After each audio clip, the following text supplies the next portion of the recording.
Hello நண்பர்களே, நம்ம இன்றைக்கி சாம்பார் பவுடர் எப்படி பண்ணலான்னு பார்க்கலாம். அதுக்கு தேவையான பொருட்கள்: 1 கிலோ மல்லி, 25 வெந்தயம், 100 கிராம் கடலைப்பருப்பு, 100 கிராம் துவரம்பருப்பு, ஒரு கைப்பிடி கருவேப்பிலை, 50 விரலி மஞ்சள், 50 மிளகு, 200 சீரகம். இப்போ ஒன்று ஒன்றா வறுத்துக்கலாம். நான் ஃபஸ்ட்டு கடலைப்பருப்பு துவரம்பருப்பு ரெண்டையும் ஒன்றா சேர்த்து வறுத்துருக்கேன். இப்போ அடுத்ததாக ஒரு கைப்பிடி கருவேப்பிலையும் போட்டு நல்லா வறுப்போம். அதை நல்லா கழுவிட்டு போட்டிருக்கறதுனால கொஞ்சம் அதில் ஈரப்பதம் இருக்குது. நல்லா மொறுமொறுன்னு ஆகிற அளவுக்கு நல்லா வறுத்துக்கோங்க. பாருங்கள், இந்த அளவுக்கு நல்லா வறுக்கணும். நல்லா வறுத்ததுக்கப்புறம் அதை தனியாக எடுத்து வச்சுருவோம். எல்லாத்தையும் தனித்தனியாக எடுத்து வச்சுருவோம். இப்போ மிளகு போட்டிருக்கேன், 50 மிளகு. இதையும் நல்லா அதோட வாசம் வர்ற வரைக்கும் நல்லா வறுத்துருங்க. நல்லா வறுத்தாச்சு. இப்போ அதோட வாசம் நல்லாவே வருது. இப்போது அடுத்ததாக நம்ம சீரகத்தை ஆட் பண்ணலாம். இறக்கியாச்சு. இப்போது சீரகம் ஆட் பண்ணிக்கிறேன். சீரகத்தையும் அதே மாதிரி நல்லா எல்லாமே ஸ்லோ ஃப்ளேமில் வச்சே வருங்க, இல்லைன்னா கருக சான்ஸ் இருக்குது. நல்லா வறுத்துக்கோங்க. அப்படி ஸ்லோவில் வச்சு கொஞ்சம் பொறுமையாக வறுத்துக்கோங்க. இதோட வாசமும் நல்லா வர ஆரம்பிச்சிருச்சு.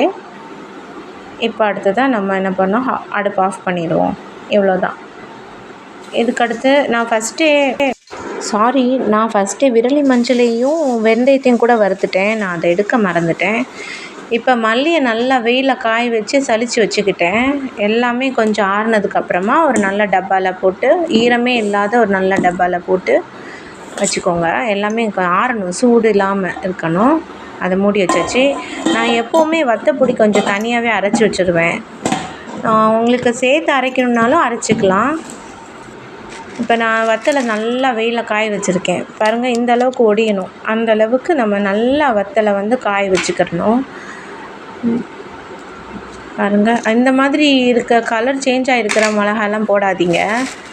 அது நிறைய நான் வீடியோஸ் பார்த்ததுனால நான் இப்போ கொஞ்சம் கான்ஷியஸாக அதெல்லாமே எடுத்து வச்சுருவேன். இந்த மாதிரி நல்லா இருக்கிற மிளகாய்கள் மட்டும் போட்டுக்கோங்க. கலர் சேஞ்ச் ஆகிருக்கிறத போடாதீங்க. அது ஹெல்த்துக்கு ரொம்ப நல்லது இல்லைன்னு சொல்கிறதுனால நான் அது எல்லாத்தையும் எடுத்துடுவேன். இப்போ ஒன்றுன்னா எல்லாத்தையுமே காம்பை எடுத்து வச்சாச்சு. எல்லாத்தையும் ஒரு முறைன்னு ஆகிற அளவுக்கு நல்லா காம்பெல்லாம் கிள்ளி எடுத்து வச்சாச்சு சுத்தமாக. இப்போ எல்லாத்தையும் தனித்தனியாக போட்டாச்சு. வத்தப்பொடியை தனியாக வச்சுருக்கேன் அரைக்கிறதுக்காக. ரெண்டையும் இப்போ இனிமேல் மில்லில் கொடுத்து நம்ம அரைச்சிக்கணும். நீங்கள் சேர்த்து அரைக்கிற மாதிரி இருந்தாக்க 1 கிலோ மல்லிக்கு நீங்கள் 1 கிலோ வத்தல் போட்டு அரைச்சிக்கோங்க. நான் தனித்தனியாக அரைச்சி வச்சுருக்கேன், பார்த்துக்கோங்க. நல்லா எவ்வளோ